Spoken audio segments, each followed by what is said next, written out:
আমার কি পিঠা হচ্ছে? সরু চুগলি আর কি? আর চিঠি পিঠে আর কি? আর রসবড়া আর কি? আর নারকেল পিঠে আর আর পাটি সাপটা। ও, ঠিক আছে, ভালো করে করো, খাবো। এটা কি হবে মা? চিঠি পিঠে। আর এইটা? ওটা রসবড়া। আর এইটা নারকেল পিঠা হবে? নারকেল পিঠে। আর এইটা? ওটা সরু চুগলি। Hello friends, welcome back to my channel. সবাইকে মকর সংক্রান্তির অনেক অনেক শুভেচ্ছা ও ভালোবাসা। আজকেকার দিনে কার কার বাড়িতে কী কী পিঠে হচ্ছে অবশ্যই কমেন্ট করে জানিও। আমার মা তো প্রথমেই বলে দিল আমাদের বাড়িতে কী কী পিঠে হচ্ছে, তাও ভিডিওটা করলাম এটা দেখানোর জন্য যে পিঠে কিভাবে করে।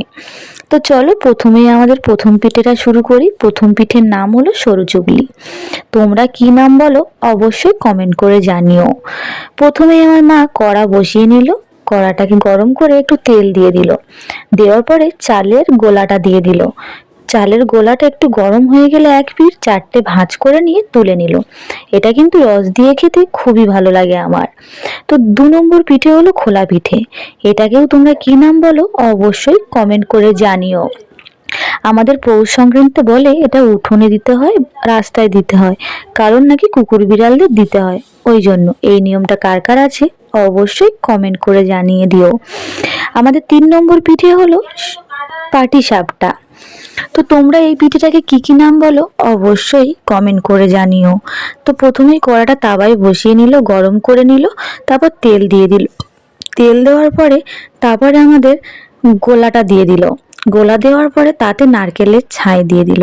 এবারে এটাকে আস্তে আস্তে ভাঁজ করে নিতে হবে। ভাঁজ করে নিলেই হয়ে যাবে আমাদের পিঠে রেডি। এই পিঠেটা খেতে কিন্তু আমার খুবই ভালো লাগে। তোমাদের কার কার বাড়িতে এই পিঠেটা হচ্ছে অবশ্যই জানিয়ে যেও। তো আমাদের 3 নম্বর পিঠেও রেডি হয়ে গেল। তারপরে 4 নম্বর পিঠে হবে আমাদের ভাপা পিঠে, যে পিঠেটা আমি রেডি করছি। কি ভাবছো আমি পিঠে বানাতে পারি না? পারি, কিন্তু মা করে বলে আমি করি না। মা ওদিকে অন্য পিঠে করছে, আমি এদিকে ভাপা পিঠেটা রেডি করছিলাম। তো প্রথমেই আমি খুলিগুলো করে নিচ্ছিলাম, নিয়ে এতে আমি নারকেলের পুর ভরে দিয়ে আমি একটা শেপ দেব। তো তারপরে এই পিঠেটা ভাবিয়ে নিলেই হয়ে যাবে আমাদের ভাপা পিঠে বা নারকেল পিঠে। তোমরা কি পিঠে বলো অবশ্যই কমেন্ট করে জানিও। আমি কিন্তু পারি না খুব ভালো, যতটুকু পারি চেষ্টা করলাম, তোমাদেরকে দেখিয়ে দিলাম। তারপরে হবে আমাদের রসবড়া, যেটাকে ভেজে তারপরে আবার আমাদের রসে দিতে হবে।